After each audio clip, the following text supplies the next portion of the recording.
지난 두 번의 이제 같은 시리즈 제목의 설교였죠. 그것을 한 사진에 제가 담아봤습니다. 보여주시면 감사하겠습니다. 이게 무슨 사진이냐 궁금하시죠? 그 전통 유대인들, 그러니까 일반인들이 입었던 복장입니다. 유대인들은 보통 이 털빈이라고 하는 이 헐렁헐렁한 옷을 입고 다녔거든요. 근데 이게 굉장히 불편했습니다. 그래서 허리띠를 꽉 매지 않으면 걸음걸이도 어색해지고 또 활동도 많은 제약이 있어서 불편했다 그래요. 그래서 항상 겉옷을 다 입은 후에 이렇게 모두 걸치고 다 한 다음에 띠로 이렇게 묶어서 흐트러진 옷을 하나로 고정했다고 합니다. 이 바울이 골로새서 3장 9절에서 14절 말씀을 한 사진에 담아낸 거예요. 제가 읽겠습니다. 너희가 서로 거짓말을 하지 말라. 옛사람과 그 행위를 벗어버리고 새 사람을 입었으니 이는 자기를 창조하신 이의 형상을 따라 지식에까지 새롭게 하심을 입은 자니라.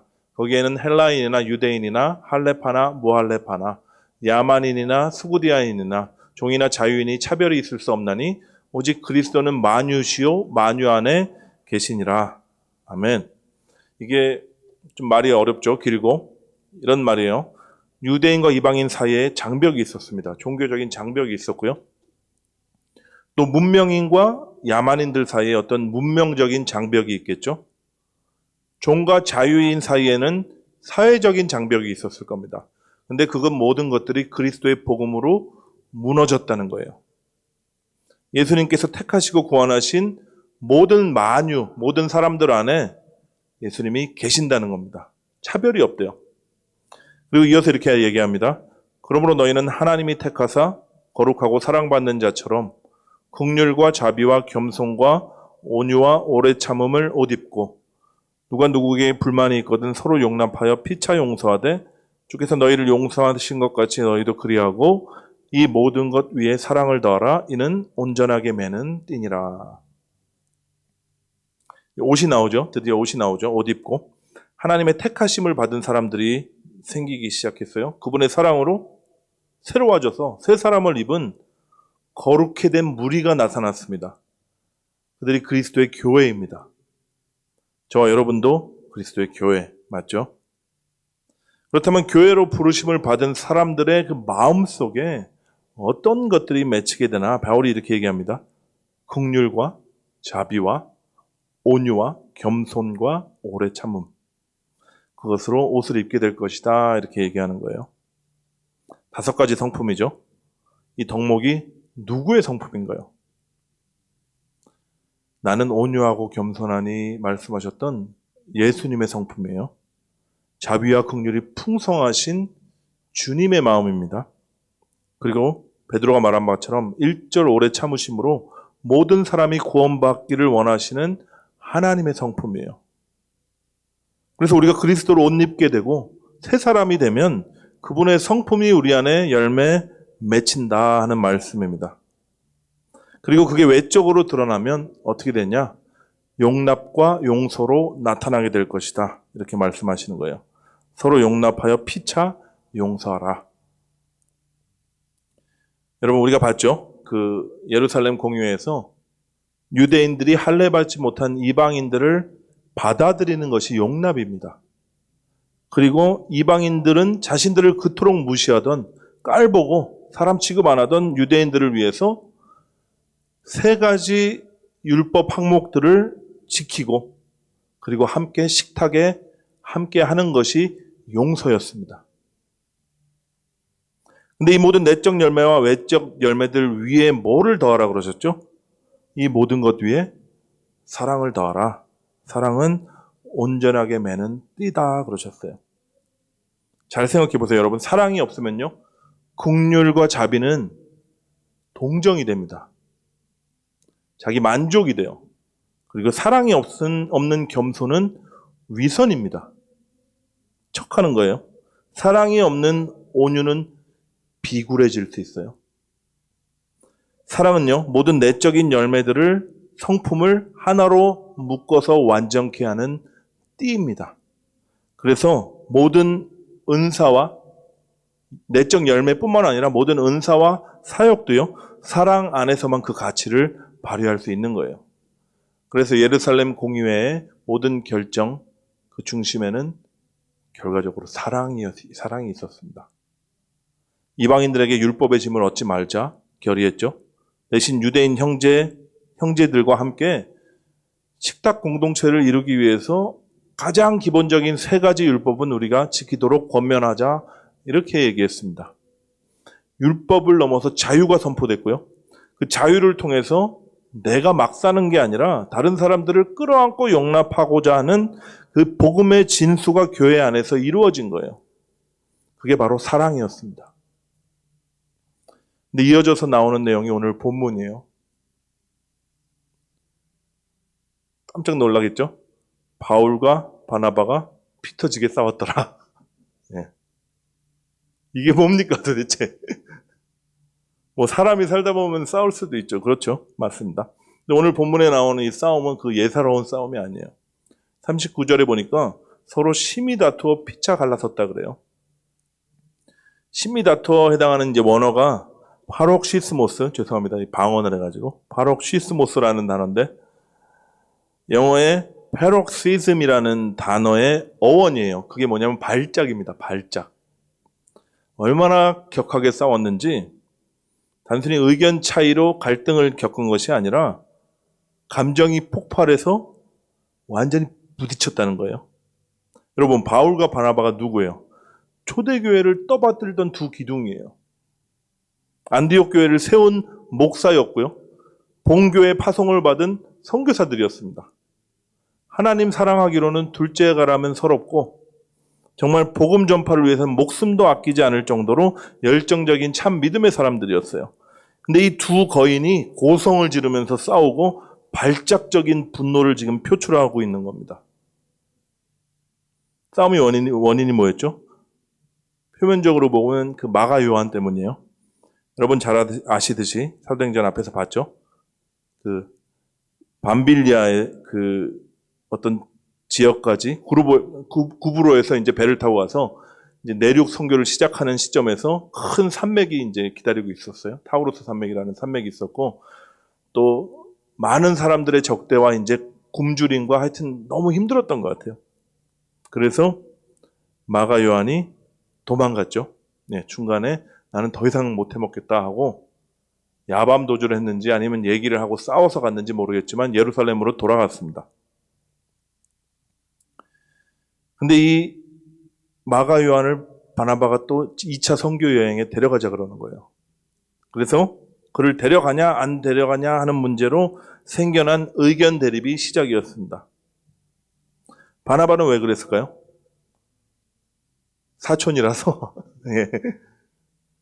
사역의 실패로 완전히 낙담해서 다운되어 있는 그를 다시 세우고 싶었던 거예요. 우리가 실패했으면 그 실패의 자리에 가서 다시 도전해서 성공하면 완전히 씻은 듯이 그 실패의 상처가 없어지잖아요. 그렇게 하고 싶었던 겁니다. 우리 실패의 자리로 다시 가자. 우리가 널 도와줄 테니까 우리 이번에는 선교 사역 끝까지 잘 마치자. 이런 마음이었을 거예요. 근데 바울은 절대로 안 된다는 겁니다. 선교팀에게 상처를 주고 간 그 사람, 도망자고 비겁한 겁쟁이를 왜 다시 데려가냐는 거예요. 분명히 이번에도 선교팀 사계를 떨어뜨릴 것이고 사역에 큰 방해가 될 그럴 사람을 데려가는 건 절대로 불가하다. 이렇게 맞선 겁니다. 잘 보세요. 싸움의 원인은 겉으로는 마가 요한을 선교 여행에 데려가냐 마냐 이러한 의견 충돌이었지만 진짜 이유가 뭔가요? 두 사람의 서로 상반된 기질이 부딪힌 겁니다. 기질이 부딪힌 거예요. 바울은요, 직선적인 사람이에요. 굉장히 일중심적이고 열정 있는 사람입니다. 바나바는 수용적이고 온유했던 것 같아요. 그래서 굉장히 관계 중심적인 그런 기질이었습니다. 근데 두 기질이 정면 충돌한 거예요. 바울은 또 원칙주의자였거든요.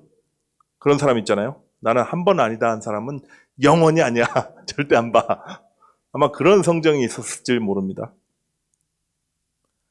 또한 그는 사명에 목숨을 걸고 사역을 최우선으로 생각하는 사람이었어요. 회심 전에도 어땠나요? 아주 양팔을 걷어붙이고 그리스도인들을 다 잡아 죽이려고 온 사방팔방 돌아다니던 그런 사람이었어요. 아주 천성이 그냥 열정적인 사람입니다. 이런 그의 기질이 회심 후에 딱 변했나요? 아니, 그대로였어요. 가는 곳마다 아주 공개적으로 복음을 전했습니다. 예수가 메시아다 선포하고 다니니까 유대인들이 엄청 미워했습니다. 방금 전까지 자기들 편이었는데 어느 날 헷가닥해가지고 반대편에 서가지고 외치고 다니니까 얼마나 미웠겠어요. 아주 열정적으로 예수를 전하고 다니고 사람들도 그걸 다 듣게 되니까 정말 꼴보기 싫었을 거예요. 그래서 유대인들이 심하게 핍박을 했고 죽이려고 했습니다. 근데 자기 혼자만 핍박을 받으면 뭐 지하철에 나가서 막 외치던 노방전도를 여기저기 막 하고 다니던, 뭐 그게 나쁘다고 얘기하는 거 아닙니다. 그 소리를 지르고 막 난리를 쳐도 상관없는데 문제는 그의 거침없는 행보 때문에 교회 전체가 위험에 빠지게 된 거예요. 당시 그리스도인들은 이제 핍박을 피해서 곳곳에 흩어져서 가정교회 형태로 모여서 예배하고 있던 시절입니다. 근데 바울은 곳곳마다 소동을 일으키고 다니니까 바울을 핍박하는 게 바울만 핍박하는 것이 아니라 그리스도인들도 이제 핍박의 대상이 되기 시작하면서 정말 이를 보다 못한 사도들이 바울에게 이제 이렇게 개입을 합니다. 얘기를 해요. 바울 자네 좀 고향으로 내려가서 자중하고 있게나. 그래서 바울이 안디옥 내려가서요. 안디옥 교회에서 이제 부름받기 전까지죠. 안디옥 교회에 오기 전이니까 부름받기 전까지 고향 다소에 내려가서 지내게 됩니다. 근데 이게 세월이 좀 길어요. 한 10년을 머물렀다 그래요. 학자들은 여기를 바울의 침묵의 시간이라고 부릅니다. 근데 흥미로운 점은요. 바울이 고향 바소로 떠나기 직전이나 직후 성경은요. 바울이 떠났지만 그리하여 온 유대와 갈릴리와 사마리아 교회가 평안히 든든히 서가고 주를 경외함과 성령의 위로로 진행하여 수가 많아졌다 이렇게 증언하고 있어요. 우리는 분명히 보게 됩니다. 사람의 헌신이나 어떤 열정으로 교회가 세워지고 복음이 막 전해지는 게 아니고 성령께서 하시는 일이라는 것을 우리가 알 수 있습니다. 바울을 여기까지 하고 그럼 바나바는 어떤 사람이죠? 별명이 뭐였죠? 위로의 아들이에요. 위로의 아들. 바나바 이름 자체가 위로의 아들이라는 뜻입니다. 온유한 성품이었고요. 교회를 세우고 형제들을 많이 위로했던 것 같아요. 지도자였고 지도력이 사역보다는 사람들을 중시하는 그런 리더십이었습니다. 그가 제야에 이제 다소에 묻혀있던 바울을 찾아가서 바울 이제 좀 올라와서 우리 같이 사역하자. 그리고 안디옥 교회로 불러들였던 사람도 바나바였어요. 그리고 자신은 바로 2인자의 자리로 물러서고요. 바울을 최고 지도자로 세워줍니다. 1차 선교여행을 하면서 늘 바나바와 바울 이렇게 지칭하던 그 호칭이요. 성경에 바울과 바나바로 이렇게 바뀌었어요. 여러분 사역의 주도권이 바울에게로 넘어가는 걸 보면 좀 시기심이 날 법도 한데 그는 조력자의 위치로 내려갈 줄 아는 아주 넉넉함을 가지고 있는 사람이었습니다. 성경에 보니까 처음에 바나바가 마가 요한 데려가자 이렇게 제안을 하죠. 아주 좋은 마음으로 했던 제안입니다. 근데 바울이 발끈하고 정색을 했던 것 같아요. 좀 심한 말을 했을 수 있습니다. 그런 겁쟁이, 도망자, 실패자 이렇게 곱게 순화해서 얘기하면 이겁니다. 이런 사람을 어떻게 데려가냐 어떤 인신공격적인 발언도 했을 거예요. 바나바한테 이런 얘기 하지 않았을까요? 네 사촌이니까 네가 지금 팔이 안으로 굽는다고 편들고 있는 거 아니냐. 그 말을 듣던 이제 온유한 성정의 바나바도 속이 뒤집힙니다. 바나바는 아마 도저히 이런 바울의 언행이 이해가 안 됐을 거예요. 아니 지는 어떤 사람이었는데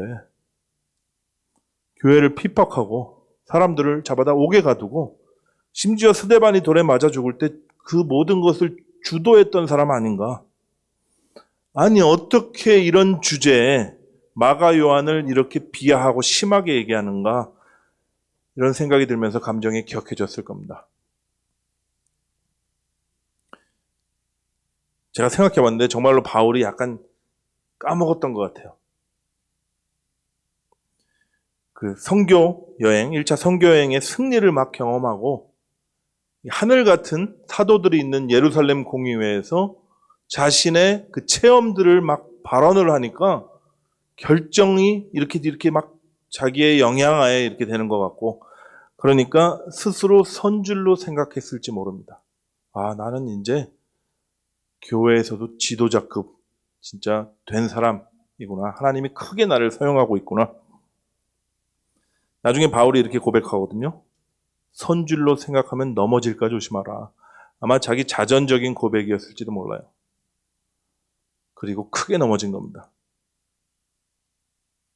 여러분 잘 보세요. 이 두 사람이요. 용서와 사랑 그리고 교회의 하나됨이라는 예루살렘 공의회의 결정에 지대한 영향을 미쳤어요. 유대인과 이방인이 서로 다름을 용납하자, 그리고 서로 배려하면서 사랑하자는 결의를 이끌어내는데 이들의 간증이 결정적인 역할을 했습니다. 공의회의 가치를 누구보다 잘 아는 사람들이 바로 바나바와 바울이었어요. 머리로는 다 알아요. 교리로도 받아들였어요. 실천도 했습니다. 실제로 사도행전 16장 바로 넘어가면 바울이 이제 바나바와 결별한 다음에 디모데를 동역자로 받아들이는 장면이 나옵니다. 그리고 그를 할례를 주는 장면이 나와요. 바울도 굉장히 율법적인 바탕을 가지고 있거든요. 그런데 할례를 주는 이유가 뭐냐? 회당 전도를 주로 하는 상황에서 헬라인 아버지와 유대인 어머니 사이에서 태어난 이 청년이 그 유대인 전도에 걸림돌이 되지 않기 위해서 조치를 취한 겁니다. 유대인들이 무서워서 그런 게 아니고요. 할례라는 이 율법에 자기가 전적으로 동의하지 않지만 그럼에도 불구하고 유대인들의 정서를 배려하기 위해서 그들을 끌어안으려 했던 행동이었습니다. 이런 바울이었는데 자신의 기질에 안 맞거나 과거에 받았던 상처를 건드리니까 발끈하는 거예요. 아주 고성을 지르면서 격렬하게 반응하는 겁니다. 위대한 바울조차 상처와 기질을 극복하지 못하고 있는 겁니다. 조금 전에 복음의 대헌장을, 위대한 헌장을 쓴 그였는데 기질과 상처, 배신감 앞에서 이제 용납이 안 되는 거예요. 여러분, 이게 인간입니다. 안심이 되시나요? 저는 안심이 되더라고요. 왜냐하면 제가 그런 사람이니까. 여러분, 교리적 차이도 괜찮아요. 성경 해석적인 관점이 다르는 건 상관없습니다. 율법 준수와 관련된 논쟁, 이런 것 아주 본질적이고 구원과 관련된 것이 아니면 다 받아들일 수가 있어요. 내가 옳다고 여기는 것들이 있어도 복음 안에서 타협점을 찾고 수긍할 수 있는데,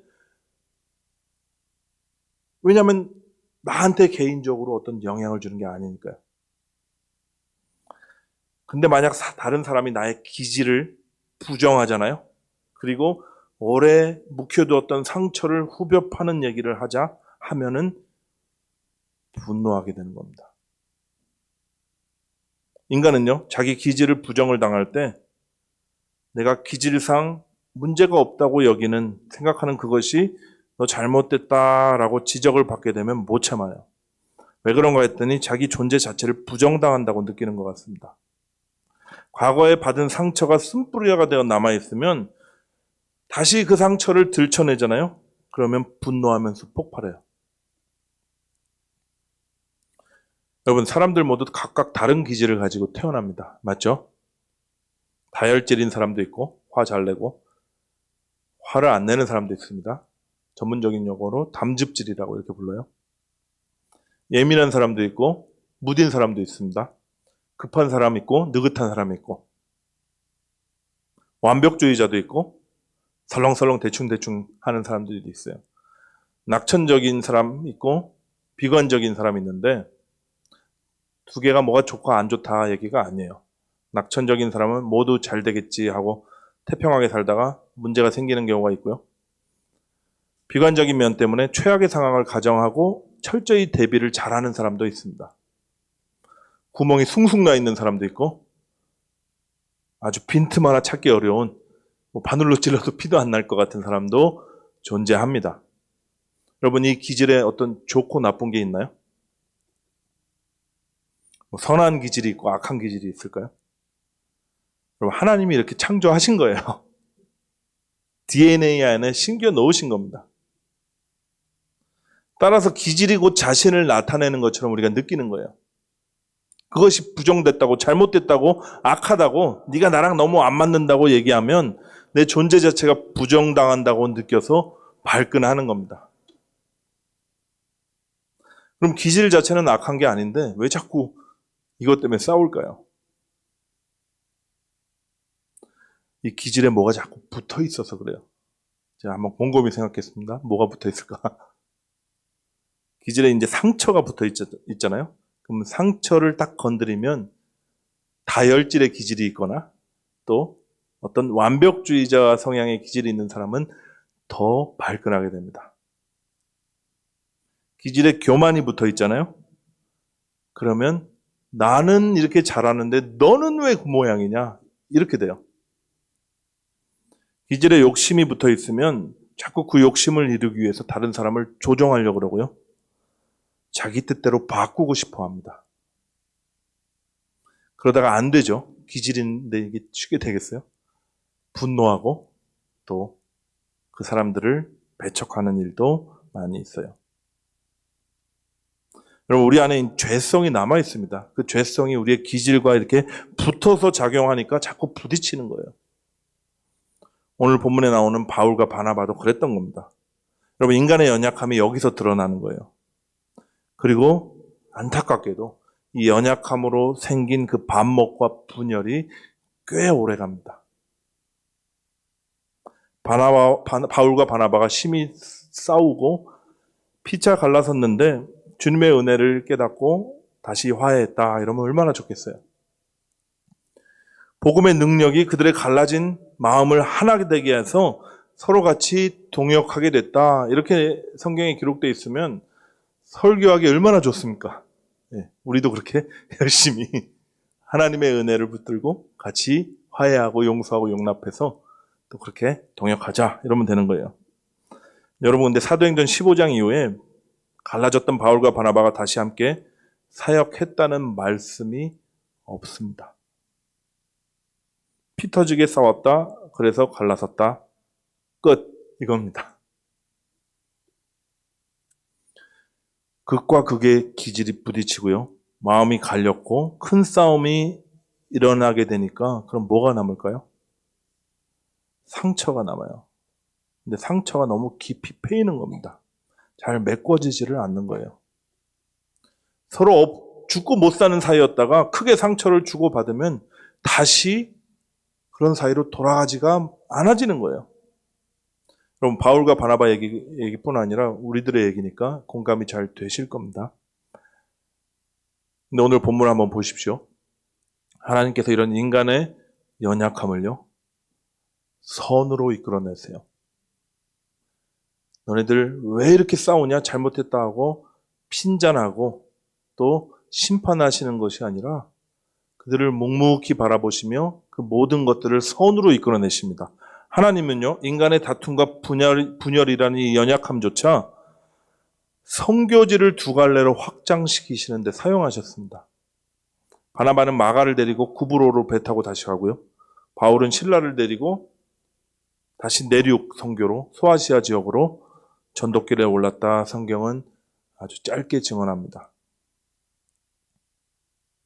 근데 더 중요한 게 있습니다. 제가 예전에 바울이 바울 되게 한 가장 중요한 사건이 뭐라 그랬죠? 스데반을 죽인 사건이라고 그랬어요. 왜 그랬죠? 그가 앞으로 엄청난 계시를 받을 거거든요. 그리고 엄청난 사역의 열매들을 맛볼 거예요. 사역자로서 그보다 더 성공한 사람이 있을까 정도로 그렇게 성공의 자리에 오르게 될 것이지만 늘 바울의 마음속에 뭐가 있었냐면 나는 교회를 핍박하던 자였다. 나는 스데반을 죽인 가장 더러운 죄인이다. 이 사실을 잊지 않게 했으니까요. 바울은 설교할 때 입버릇처럼 얘기했습니다. 나는 몰랐다. 나는 무지해서 그래서 믿는 사람들을 죽이는 자였다. 스데반을 죽이는 그 자리에서 내가 있었고 내가 주동자였다. 여러분, 이게 바울이 전도자가 되기 위한 가장 중요한 요소가 됐어요. 만약 어떤 사람이 전도자가 와서 나는 늘 하나님을 너무 사랑했고 어렸을 때부터 거룩하게 경건하게 살아서 막 통장을 다 통째로 바쳤고 열심히 주님을 위해서 헌신을 하니까 이렇게 복을 주셔서 내가 이런 능력 있는 전도자가 됐다. 뭐 이렇게 간증을 하고 다니잖아요. 이게 무슨 복음이 되겠어요? 듣는 사람들은 나는 안 그런데. 근데 바울은 이렇게 얘기한 거예요. 나는 쳐 죽일 죄인이다. 내 무지 때문에 나는 악한 일을 저지르면서 살았다. 근데 주님께서 나를 불쌍히 여겨주셔서 그런 나를 찾아오시고 나를 구원해 주셨다. 모든 것이 주님의 은혜밖에 없다. 여러분, 이게 능력이 있고 은혜가 있는 간증이에요. 근데 스데반 사건이 바울로 하여금 이 간증을 하도록 한 겁니다. 그럼 오늘 읽었던 이 안디옥 대첩은 뭐냐 도대체? 바울과 바나바니까 바바 대첩. 바바 대첩은 도대체 무슨 의미냐? 저는 이렇게 생각해요. 바울과 바나바로 하여금요. 아직도 기질과 상처를 극복하지 못한, 그래서 서로 때로는 반목하고 또 마음이 무너지는 그 사람들의 친구가 되게 하는 사건이었습니다. 그들의 이웃이 되어 참 복음을 전할 수 있는 그 조건이 생긴 거예요.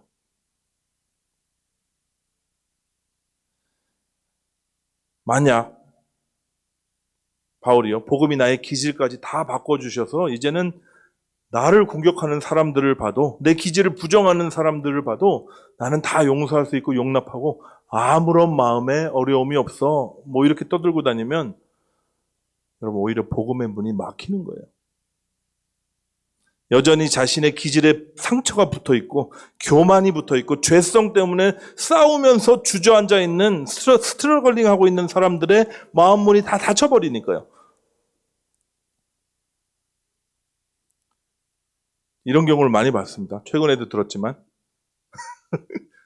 네, 아주 거룩하고 정말 반듯한 사역자들을 보면 은혜를 받는 것이 아니라 정말 좋은 분들, 그런 사역자인데 오히려 그들이, 죄송합니다, 좀 편안하게 세상에서 하는 얘기도 하고 뭐 그런 모습을 보면 오히려 은혜를 받는다. 왜냐하면 나 같은 놈도 교회 갈 수 있겠구나 하는 생각이 들 수 있대요. 여러분, 바울은요, 자신이 가장 부끄러운 죄인임을 알았던 자예요. 그런데 왠지 복음을 만나서 이제 좀 된 줄 알았는데 바나바와 다시 이렇게 크게 부딪히는 자신을 보니까 이게 아닌 거예요. 여전히 발작적으로 분노를 하고 있고 혈기가 폭발하는 걸 보니까 나는 아직 죄인이구나. 나는 아직도 정말 멀었구나. 지금도 주님의 은혜가 없으면 나는 다시 이렇게 분노하는 자로, 폭발하는 자로 이렇게 떨어지는구나 확인했을 거예요. 그리고 이런 바울의 마음은요, 여전히 죄 가운데 있던 사람들을 이해할 수 있게 해줬고요. 예수님처럼 그들의 친구가 되어주어서 그들과 함께 할 수 있는 자격이고 힘이 되었습니다. 바울이 고린도 후서에서 이렇게 고백해요. 나의 여러 약한 것들에 대하여 내가 자랑한다. 내가 약한 그때가 곧 강함이니라. 말년엔 이런 고백도 합니다. 나는 죄인 중에 괴수요. 내가 긍휼을 입은 까닭에 후에 주를 믿어 영생을 얻을 자들의 본이 되었어. 이런 얘기를 합니다. 지금 이런 얘기하는 거예요. 내가 이런 자인데 이런 나도 주님이 긍휼히 여기셨다. 이런 나도 주님이 사랑하셨다. 그래서 이런 너도 내가 긍휼히 여긴다. 이런 너도 내가 사랑한다. 이 고백을 하고 있는 겁니다. 하나님요, 바울의 열정적인 기질도 사용하셨어요. 그런데 그의 연약함과 실패를 통해서 그를 영광스러운 자리로 계속 이끄셨습니다. 그리고 이 모든 과정을 통해서 바울을 깨뜨리시고 부서뜨리면서 빚어가셨어요. 언제까지요? 그리스도의 형상이 남을 때까지. 하나님의 영광의 찬송이 될 그때까지 바울을 빚어가셨습니다. 사람 성격 안 바뀌어 이런 얘기 많이 들어보셨죠? 목사님들도 하는 얘기 들어봤어요? 사람 기질은 안 바뀌어. 저는 아닌 것 같아요. 바울을 보니까 아닌 것 같습니다. 정말 바뀌기 힘들지만 내가 깨지고 부서질 때 나의 기질도 같이 부서져 나갑니다. 그리고 예수 기질이 나타나기 시작해요. 예수님의 성품이 내 안에서 서서히 드러나고 열매 맺히게 될 것입니다. 우리가 작은 그리스도라고 그러잖아요. 예를 봐도 예수, 죄를 봐도 예수, 예수님의 성품, 예수님의 기질, 예수님의 마음, 그분의 말과 행동이 우리를 통해서, 우리 각자를 통해서 나타나게 될 거예요. 여러분, 사도행전 15장의 다툼은 끝이 아니었습니다. 여러분, 바울을 살렸던 이 복음은요, 또 어떤 복음이죠? 율법을 넘어서 이방인들을 끌어안았던 이 복음이었죠. 사랑으로 자유를 제한해서 율법에 갇힌 유대인들 형제주들조차 끌어안았던 이 복음, 겁쟁이 도망자였던 마가 요한을 복음을 위해서 생명까지 바치는 자로, 최초의 복음서를 저술한 자로 만들었던 이 복음은요, 결국에는 바울을 변화시켜서 마가 요한도, 아니 그보다 더한 자들까지도 다 끌어안는 사랑의 사람으로 변화시켰습니다. 골로새서 4장 20절 후반부에 이렇게 나와요. 이 마가에 대하여 너희가 명을 받았으므로 그가 이르거든 영접하라. 이게 바울의 부탁이었습니다. 빌립보서에서는 빌립보 교인들에게 뭐라 그러냐면, 또한 나의 동역자 마가가 문안한다. 자기 동역자라고 불러요. 바울의 생애 마지막 기록에서 죽음을 코앞에 둔 시점에서 이런 기록을 남깁니다. 디모데에게 네가 올 때 마가를 데리고 와라. 지금 감옥에 갇혀 있을 때거든요. 로마 감옥에. 마가가 보고 싶다. 그가 나의 일에 유익하다. 저는 이 바울의 말년의 고백을 보니까 희망적이기도 하지만 또 눈물이 나더라고요. 바울이 계속 마가를 어떻게 부르냐면 바나바의 생질 마가 이렇게 불러요. 아마 바울은 그때 그 싸움이 계속 머릿속에 있었을 거예요. 자신의 연약함 때문에, 자신의 기질과 또 그런 교만함 때문에 분노하고 표출해서 그 온유하고 자신을 세워줬던 그 바나바와 갈라서게 된 그 마음에 한이 있었던 것 같아요. 그래서 늘 바나바의 생질, 사촌 마가를 너희들이 문안해라 이렇게 얘기를 했던 것 같아요. 저와 여러분도 이 복음을 받았습니다. 우리의 기질을 넘어서 우리의 기질에 덕지덕지 붙어있는 상처와 교만과 욕심까지 다 깨뜨려버릴 복음입니다. 그리스도와 함께 우리의 옛 자아가 죽었고 그리스도와 함께 부활하여 이제는 그리스도의 생명으로 사는 우리들이 되었어요. 그런 저와 여러분을 주님께서, 성령께서 이끌어 가십니다.